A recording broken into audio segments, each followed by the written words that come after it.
Okay, welcome to the second exercise.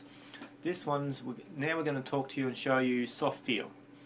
So the basis of what we're going to do here is just about for your horse to walk along and be able to pick up a feel in its mouth. And your horse is going to break behind the pole, so the first and second vertebrae, and they're just going to give. They're going to give you a soft feel. But before we actually start working on soft feel, we need to quickly go back over lateral flexion. So here you can see I'm asking Shiloh just to stand still and flex his nose around to each side. And notice how my arm is scooping out and then it comes in around. So as you reach for your horse's nose, take your hand out wide and then bring it in towards your thigh. And your hand should never cross past your belly button there. One of the three important things which we talked about before, that you want your horse to be flexing on the vertical.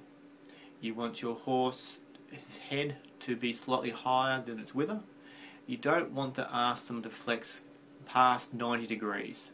And the final thing is we want their ears to be level. So if you had a spirit level on your horse's ears, you want that little plumb ball to be right in the middle as they come around. And that's the most important thing, I think. Okay, now we're going to look at actually vertical flexion.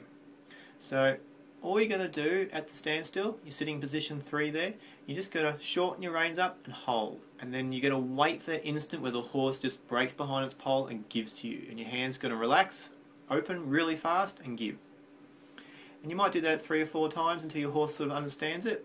And then you're going to start it at the walk. And it's usually much easier for your horse to do this at the walk, because when your horse starts slowing down a bit, and they will, you can just use your legs to keep them going.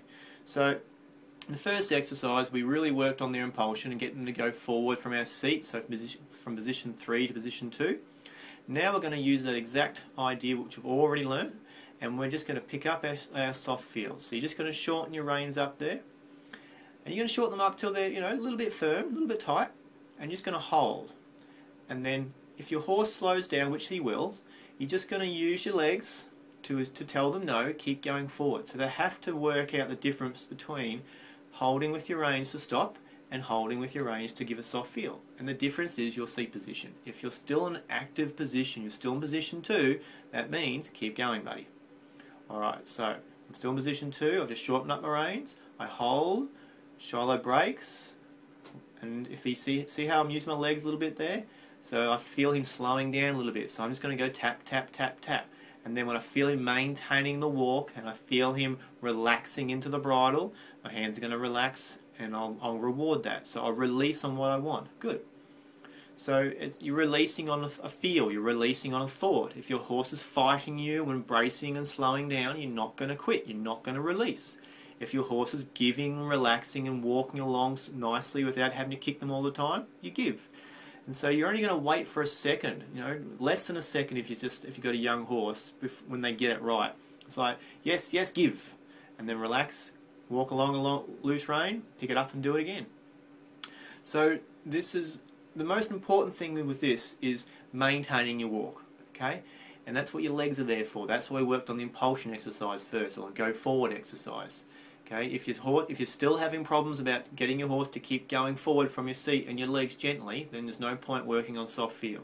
But once your horse understands when you use your legs it means keep going forward, then you've got something that you can use, you can train. And now it just becomes a matter of just holding and waiting. And it's not about having tight reins. You can see my reins aren't really getting tight there. It's all about a feel. I can feel my horse softening, I can feel my horse rounding up.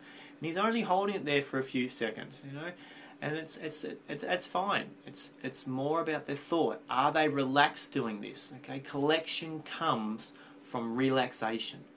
You'll never get good collection if your horse is worried, if your horse is tight. Good. So now I just held there and went to position 3 for a stop with my soft feel. So once you've got once you can walk along and you can pick up your soft feel and hold it for a stride or 2 and just release, and nothing changes. So your horse doesn't slow down, your horse doesn't stop, he doesn't run faster or walk faster when you pick up a soft feel.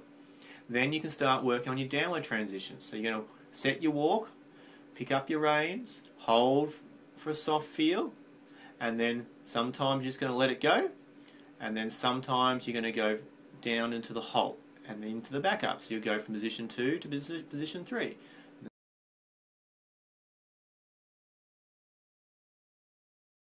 There's a nice soft feel. I rock back on my hips to stop, into back up. I hold, my body still says back up. Wait for it to relax. Give. There's the reward for the horse. And that's what it's all about. It's about your horse now doing everything he's just learned in the previous exercise with the go and stop, but now doing it with a soft feel. And then in between all that soft feel, you work on your lateral flexion as well. And so remember, if you're having problems, and big problems, go back to your lateral flexion. Okay, you will never get a good soft feel if you haven't got good lateral flexion. Alright, thank you very much, guys.